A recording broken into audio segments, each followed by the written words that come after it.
বাংলা একটা কথা আছে, যে বাংলা একটা আঞ্চলিক কথা আছে যে 2 দিনের বৈরাগী বাতেরে কয় অন্য।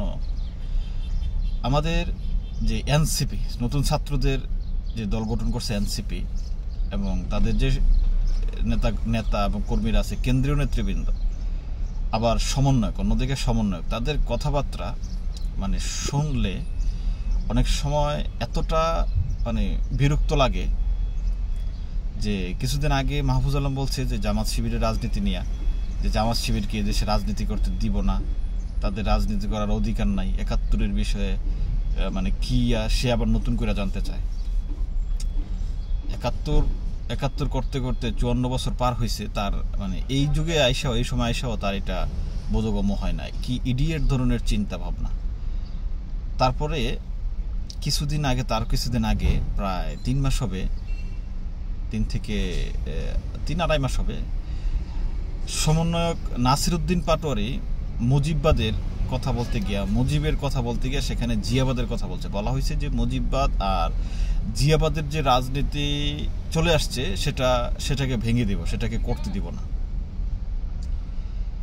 তো শহীদ জিয়ার রাজনীতির একটা আদর্শ আছে, একটা আইডিওলজি আছে, তা শহীদ জিয়ার রাজনীতির একটা অবদান আছে বাংলাদেশ ইসলামপন্থীদের এবং বাংলাদেশ স্বাধীনতা সার্বভৌমত্বের যে গ্যারান্টি, সেটা শহীদ জিয়ার রাজনীতিতে পাওয়া যায়।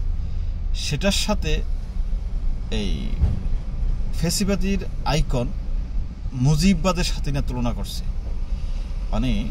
একটা ফাজলামির একটা সীমা থাকে, তার কথাবার্তার কোনো তাদের কথাবার্তার কোনো সীমা নাই।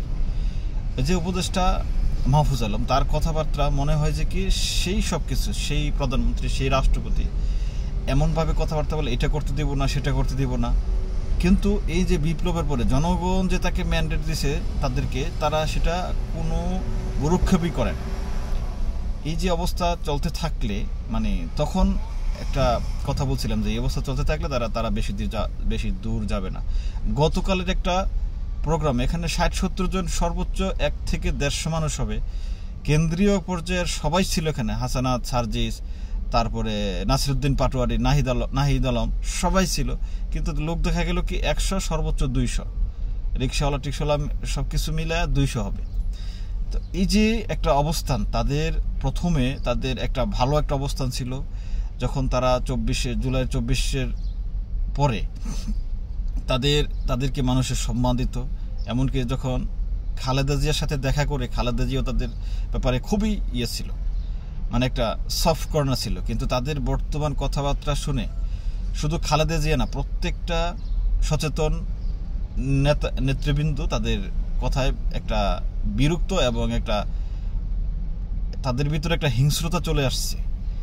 তারা যত চেষ্টা করুক, ইচ্ছা করুক, একটা সিটও পাবে না, তারা যতই করুক। যদি জামাত এবং বিএনপির সাথে আইসা কোনো কিছু করে একটা সংরক্ষিত আসন যদি পায়, কিন্তু বাংলাদেশে এখনো তাদের ওই রকম কোনো কিছুই হয় নাই যে একটা সিট পাবে। সিট তো পরের কথা, একটা ওয়ার্ডের একটা দায়িত্বশীল হইতে পারবে না। তো এই পর্যায়ে আইসা এরকম লম্বা লম্বা কথা যখন বলা হয়, তখন তাদেরকে এটা তাদের অদূরদর্শিতা এবং তাদের বিপদ ডাইকে আনে।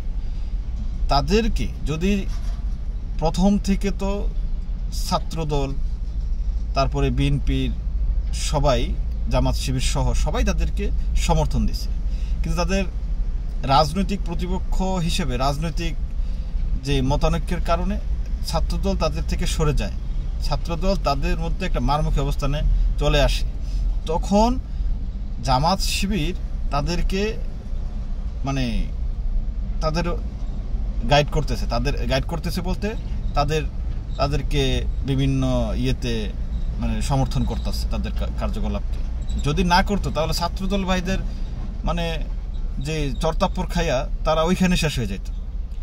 কিন্তু শেষ পর্যন্ত আবার যখন জামাত শিবিরের বিষয়টা জামাত শিবিরকে টার্গেট করছে, তখন সবার টনক নড়ছে।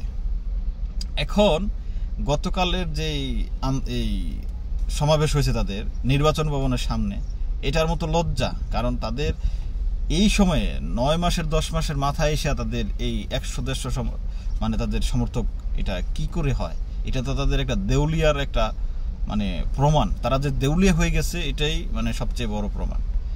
তো এখনো সময় আছে, যদি তাদের মানে জুলাই আগস্ট বিপ্লবের যেই স্পিরিট সেটা এবং ঐক্য যদি ধরে রাখে, তাহলে এখনো সময় আছে তারা নিজেকে বাঁচাইবার। আর যদি এরকম টাল্টিবাল্টি করে, তাহলে তাদের মানে রাস্তাঘাটে তাদেরকে টোকাইরা দইরা মাইরা ফেলাইবে, মানে মাইরা থুয়ে রাখবো, কেউ জিগাইব না।